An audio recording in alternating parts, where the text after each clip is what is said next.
Bismillahirrahmanirrahim. Assalamualaikum warahmatullahi wabarakatuh.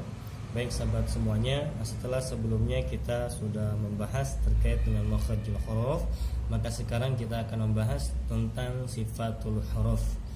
Apa perbedaannya?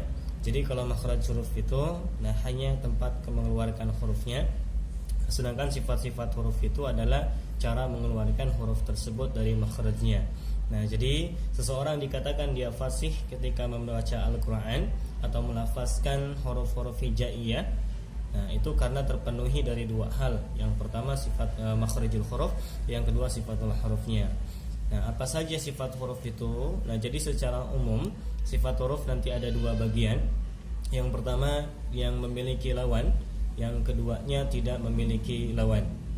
Nah, maksud memiliki lawan di sini, jadi misalkan huruf-huruf tertentu, dia memiliki sifat A, maka huruf yang lain akan masuk ke sifat yang B selainnya. Nah, sedangkan kalau sifat tidak memiliki lawan, hanya terkait dengan salah satu huruf tertentu. Nah, di mana di sini nanti sifat huruf yang memiliki lawan itu ada 5 sifat. Nah, sedangkan yang tidak memiliki lawan ada 7 sifat.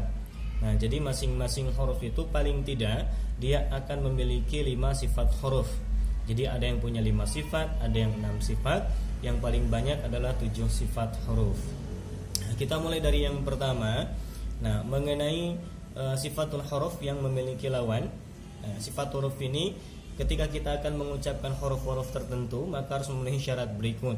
Yang pertama, sifat huruf ditinjau berdasarkan keluar atau tidaknya udara. Yang kedua, ditinjau berdasarkan mengalir atau tidaknya suara. Jadi sekali lagi, kalau yang pertama udara, yang kedua adalah suara.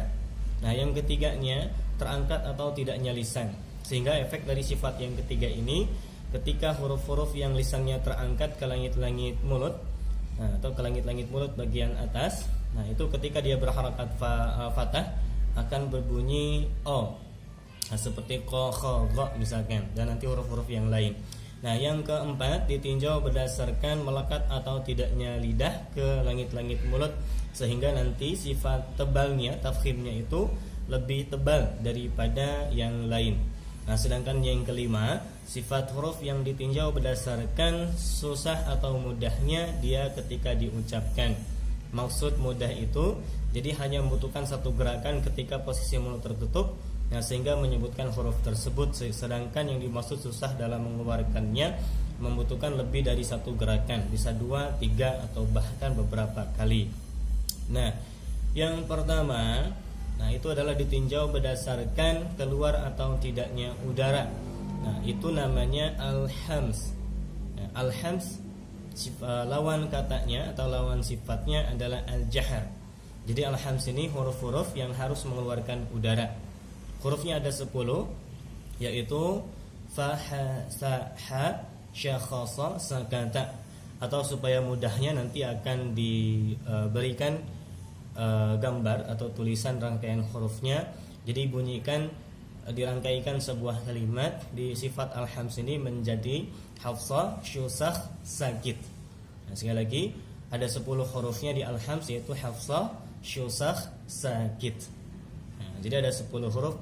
Selain huruf tersebut, selain huruf al-hams, maka otomatis dia akan menjadi sifat atau mempunyai sifat al-jahr, yaitu tidak boleh keluar udara.